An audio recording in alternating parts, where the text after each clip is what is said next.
Tragedy always uncovers what's in a man's heart. And by a man, I mean a human's heart. Yeah. And some people were greedy and selfish and panicked. Other people were selfless and sacrificed. And one of the accounts that gripped me the most was a heroic story about a man who was rescuing people from the flames.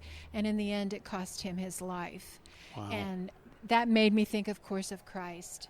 And the verse we all love, greater love hath no man than this, than that he lay down his life for a friend. And in this instance, he was laying down his life for strangers. It was very noble and heroic. So one of my characters is based on him and his story. And I get to tell his story without tying it down to absolute history. I made composite characters, events that happened to several different people. Those events might end up in one character's mindset or experiences of that day.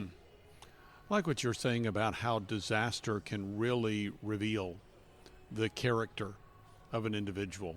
It's very interesting. So you have one particular character that you had created who essentially lost his life, Yes. saving the lives of others. Yes. And we recognize, again, as Jesus taught, greater love has no man than this, he laid down his life for his friends.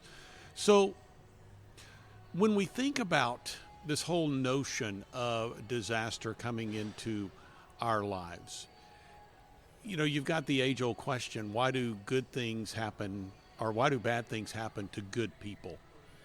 And you have, for instance, a situation where person A prays for healing and God performs a miracle.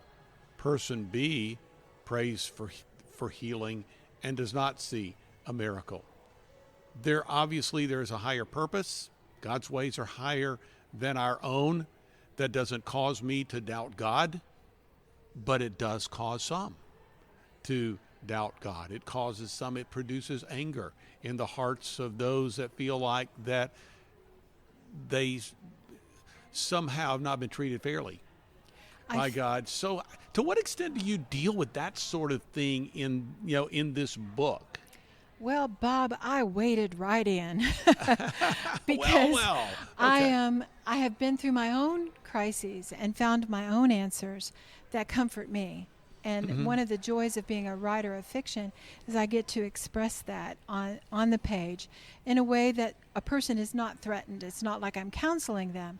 I'm sharing what I have learned through my own disasters. I found a wonderful poem by an author named William Cowper, and it's called God Moves in His Mysterious Ways, and it has been turned into a hymn. And the verses of that are old enough they're in public domain. The verses of that song unfold through my book as the plot develops. And one of the verses that struck me so much when I read it, it says that talking about trusting in God, but the words are this: behind his frowning providence, he hides a smiling face. And we often judge God by what we see or what we understand. And one of my new mottos when I speak or write is to say, well, that works to understand God if you believe God is a big brain in heaven. But the word says he is spirit. And those of us who understand him or try to come to him must come by the Holy Spirit in spirit and in truth. Right. And he also told us right in the word that we would not understand his ways because they are higher than our ways. And my characters experience and have their own questions about the providence of God. I've experienced that in my own life. My brother tragically killed at the age of 18 while I was on my honeymoon. And I had to come home from my honeymoon for his funeral. So I got my baptism by my own personal fire into understanding and wrestling with these questions. And the only thing I can say is I have learned that where I cannot understand him, I'm asked, just like I ask my child to trust me in decisions I can't explain to her understanding. That's how I walk with God, my hand in his, child and father. And where I don't understand, I trust.